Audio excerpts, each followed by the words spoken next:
देश में महिषासुर और रावण को अपना पूर्वज मानने वालों की जमात आज बढ़ने लगी है। महिषासुर और रावण दोनों ही विजयदशमी त्योहार से जुड़े हुए हैं। विजयदशमी अर्थात जीत की दशमी।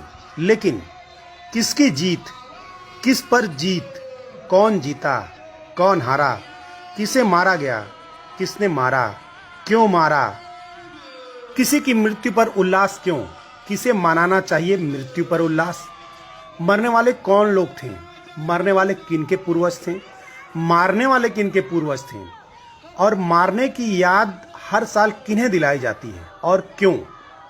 क्या मरने वालों की संतानें जानती हैं कि मृतक या वध किया गया पात्र उनका पुरखा था या उनके पुरखों की हत्या का यह प्रतीक है। ऐसे अनगिनत सवाल खड़े करते हैं मृत्यु पर आधारित जश्न के ये त्योहार, जिन पर पहले तो नहीं पर शिक्षा मिलने के बाद तर्क शक्ति का प्रयोग करने वाली नई पीढ़ी अब सवाल जवाब करने लगी है। मनुवादियों ने कहा कि कुछ मत जानो, जो कहा सिर्फ उसे मानो, पर अब जिज्ञासु प्रवृत्ति ने ऐसा कौतूहल जन्म दिया है कि पहले जानो तब मानो, जैसा कि बुद्ध कहते हैं। पूर्व में ऐसा था जैसे कि कोई शेर का बच्चा मेमनों की भीड़ में खो गया हो, जो जवान होने के साथ मेमनों के साथ रहते रहते मेमनों जैसा बोलने का आचरण करने लगा। लेकिन कालांतर में जब कोई उसकी जमात का शेर मिला और उसे एहसास कराया कि तुम मेमना नहीं बल्कि शेर हो, तो उसके अंदर का शेर सा व्यवहार उत्पन्न हो सका। ठीक ऐसे ही हजारों वर्ष पहले हमारी बहुजन आबादी व गुलामी की जंजीरों में जकड़ी होने से उसकी बुद्धि व विवेक मनुवादियों के वहां बंधक पड़ गई थी, जो शिक्षा के साथ अपने बंधनों को तोड़ स्वतंत्र होने की तरफ अग्रसर है। तभी तो उस महिषासुर को, जिसे हम कलंकित असुर, राक्षस, बुरा चरित्र आदि का कहकर हे दृष्टि से देखते थे, आज उसकी शहादत दिवस, उसे मारने का मंचन करने वालों पर मुकदमा दर्ज करवाने की शुरुआत व देवी दुर्गा की जगह महिषासुर को पिता की दृष्टि से देखते हुए उसे सार्वजनिक तौर पर चुम्बन लेने तक की साहसिक स्थितियां पैदा होने लगी हैं। सोशल मीडिया पर एक वायरल चित्र जिसमें पुरखा महिषासुर को श्रद्धावश चुम्बन कर रही है, बहुत कुछ बयां कर रहा है।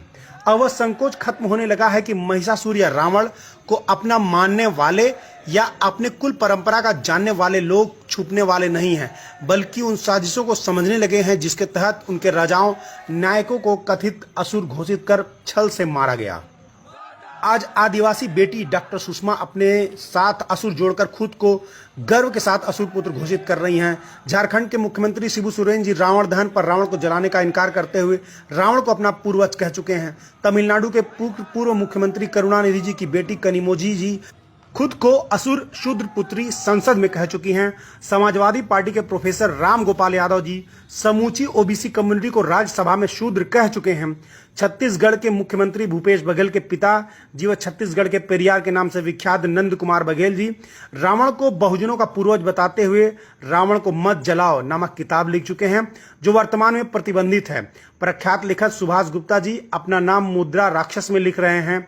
सोचने का विषय है कि वेद पुराण या हिंदू शास्त्र, स्मृतियां, रामायण, महाभारत आदि आर्य ऋषियों या विद्वानों ने लिखे हैं, जिसमें कहीं भी किसी राक्षस को व्यभिचारी, बलात्कारी नहीं बताया गया है, जबकि उन्हीं के द्वारा ब्रह्मा, विष्णु, इंद्र आदि को क्या कुछ करते नहीं लिखा गया है।